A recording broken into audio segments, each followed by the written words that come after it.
In the deep quiet of the morning, in that sacred pause between the last dream and the first conscious thought, lies an opportunity, an opening, in a world that screams for our attention from the moment we open our eyes, a world of notifications, obligations, and unrelenting noise. The act of claiming these first few moments for yourself is not a gentle luxury. It is a quiet rebellion. It is the most profound act of self-preservation you can perform all day. We have forgotten the art of beginning. We trade the sacred stillness of the dawn for the frantic second-hand anxieties of a digital feed. We allow the chaos of the world to set our inner compass before we've even had a chance to find our own true north. We wake up and we are immediately gone. This is the source of so much of our modern restlessness, the feeling of being constantly behind, perpetually reacting. We are living our lives from the outside in. But the great wisdom traditions, from the Zen masters to the Stoics, knew that a life of meaning is built from the inside out. It is built in the small, consistent acts of inner cultivation. This practice is about reclaiming that power. It's about using 12 simple sentences, not as magic spells, but as tools of consciousness. They are anchors in the storm compass, points in the fog. When spoken with sincerity and attention in the quiet of the morning, they can fundamentally reorient your relationship with yourself and with the world. This is not a quick fix. It is a slow, steady art. It is the practice of becoming the caretaker of your own mind, and it begins now. First, you must simply arrive. Before you can go anywhere, you must know where you are. Return home to the only place life is actually happening. Today I arrive fully in this moment. This is the foundational act. It is a gentle but firm command to the scattered parts of yourself. The part that is still lingering in a dream. The part that is already rehearsing a difficult conversation. The part that is worrying about the day's schedule. You call them all home. Feel what it means to arrive. Feel the weight of your body, the texture of the blankets on your skin, the cool air entering your nostrils. This isn't an abstract idea. It is a physical reality. For just this breath, you are not a list of tasks or a collection of worries. You are a living, breathing being rooted in the here and now. You are planting your feet on the solid ground of the present before you attempt to walk anywhere else. Within me, there is a quiet that the world cannot disturb. Now acknowledge the nature of your inner sanctuary. Imagine you are standing on the shore of a vast northern lake at dawn. The surface of the water may be ruffled by the morning breeze, but deep below there is a profound, unshakable stillness. The world will always be the wind. It will always bring its weather. This sentence is not a denial of the storm. It is a deep remembrance of the lake. It is the recognition that your core being, your deepest awareness, is that untouchable stillness. When the chaos of the day rises, you can remember this inner quiet. It doesn't mean the noise disappears.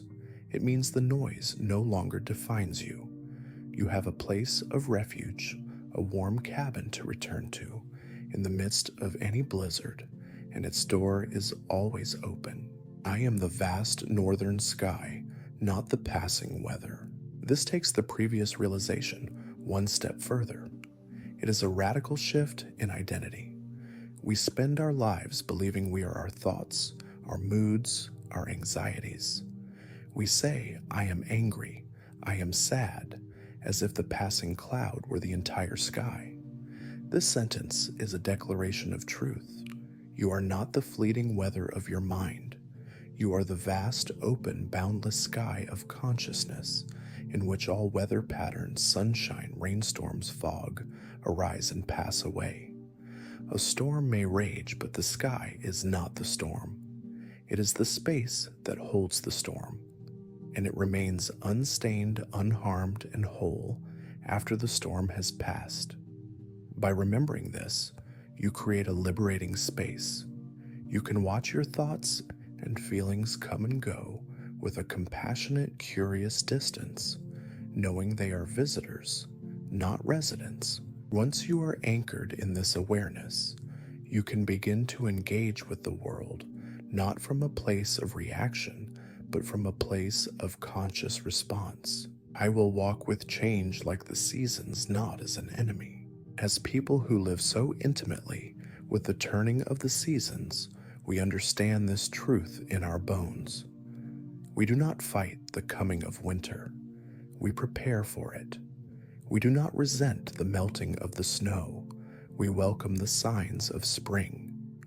To resist the fundamental nature of reality, which is change, is the very definition of suffering. This sentence aligns you with that powerful natural flow. It transforms your relationship with impermanence from a struggle into a graceful dance. You acknowledge that careers end, relationships shift, plans fail, and health changes. Like an aspen tree that releases its golden leaves in the autumn without grief, you learn to let go of what is passing, creating space for the inevitable new growth that is to come. Every action is a seed, and today I will tend my garden with care. This is the law of karma demystified. It is the simple, profound understanding that causes have effects. Every single thought that you water, every word you speak, every action you take is a seed being planted in the soil of your life. Today, what kind of garden will you cultivate? Will you carelessly toss seeds of harsh judgment, impatience, and blame? Or will you mindfully plant seeds of kindness, patience, and understanding? This sentence awakens you to your power as the gardener of your reality. It reminds you that the harvest of tomorrow depends entirely on the seeds you choose to plant today. It makes every small choice, the tone of your voice, the thought you choose to believe, an act of profound importance. My words will be tools to build connection, not walls to create distance. Your words have a creative and destructive power you often underestimate. They are vibrations that leave your body and affect the world, starting with yourself. This sentence is a commitment to the practice of right speech.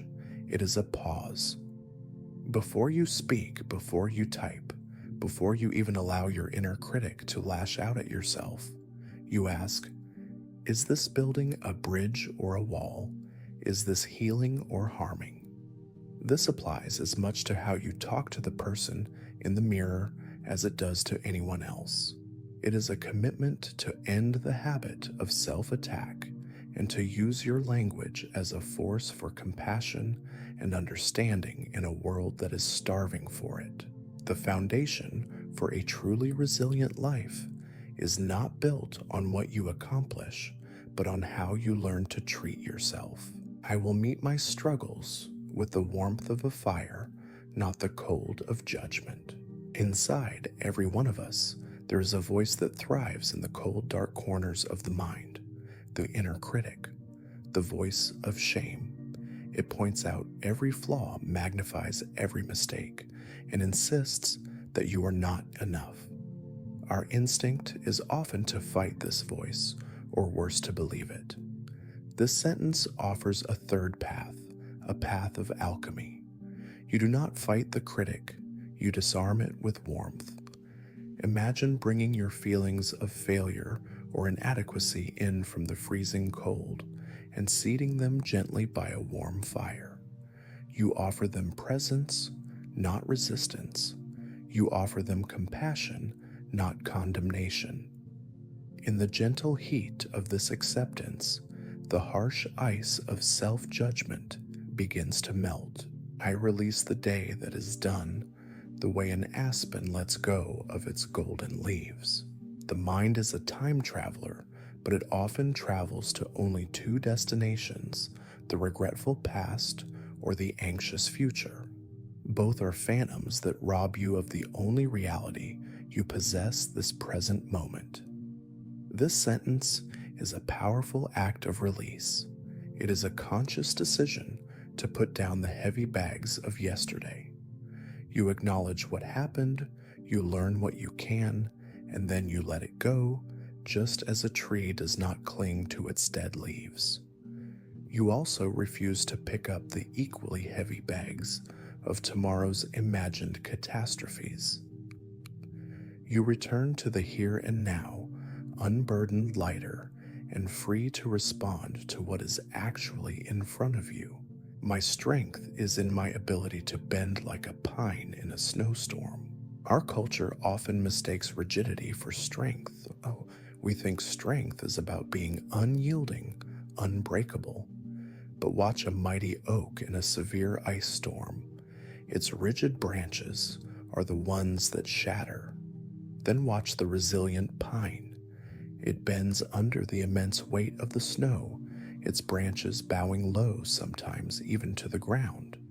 It accepts the load without breaking, and when the thaw comes, it slowly, surely straightens again, releasing its burden. This is true strength, or it is the flexible, adaptable resilience that allows you to bear the inevitable burdens of life without shattering your spirit. It is the wisdom to know when to stand firm and when to yield. From this grounded, compassionate center, your heart can begin to open to the world in a new way. I will notice the miracle in the ordinary, in this breath, in this light. We are conditioned to chase peak experiences, to believe that joy is found only in the dramatic and the extraordinary. In doing so, we miss the quiet, profound beauty that infuses every moment of our ordinary lives. This sentence is an invitation to see with new eyes, to find the miracle in the mundane. Feel the simple, astonishing gift of a single conscious breath in and out. Notice the intricate way the morning light falls across the floor. Hear the specific cadence of the silence in your home. When you begin to pay attention at this level, you realize that you are surrounded by wonders. Gratitude is no longer something you have to force. It becomes the natural response of a heart that is truly awake to the gift of being alive. I will walk my own trail with a quiet heart. The great sickness of our time is comparison. We look at the curated trails of others and feel that our own path is lacking. This sentence is an act of reclaiming your own unique journey. Your trail may lead through the dense forest, while another's meanders along a rocky coast. One is not better than the other. To compare them is to dishonor the specific lessons and beauty that are meant only for you. This is a commitment to walk your path with a quiet heart, a heart free from the noise of envy and comparison, and a clear mind focused on the step you are taking right now, not the destination someone else has reached. My heart is open. I will be a good neighbor to myself and to others. This is where all the paths converge. The practice of compassion, or metta, always begins at home within your own being. It starts with being a good, decent neighbor to yourself. This means offering yourself the same forgiveness, kindness, and benefit of the doubt that you would offer a friend. When your own inner well is filled with this self-compassion, a genuine warmth naturally begins to overflow. It extends to your family, your community, and eventually to all beings. You recognize the shared human condition. In everyone you meet, the same desire for happiness, the same fear of suffering. This sentence dissolves the illusion of separation and roots you in a deep, abiding sense of connection. These are not just words, they are a compass for the soul. Each morning, by walking through them, you are not just preparing for your day, you are shaping your being. You are consciously choosing the person you wish to be. You are moving from a life of frantic reaction to one of quiet, intentional creation. Don't just recite them, inhabit them. Let them change the very chemistry of your morning. This practice, this gentle discipline, is an act of profound self-respect, and your life will change. Not overnight, not with a clap of thunder, but quietly, steadily, like the turning of the great earth itself. It will change in the million small moments where you choose your response, where you offer yourself kindness, where you remember to simply breathe. One mindful morning carves the path for one mindful day. One mindful day lays the foundation for a resilient, connected life. And it all begins here, in the stillness, with your very next breath. Take it with care,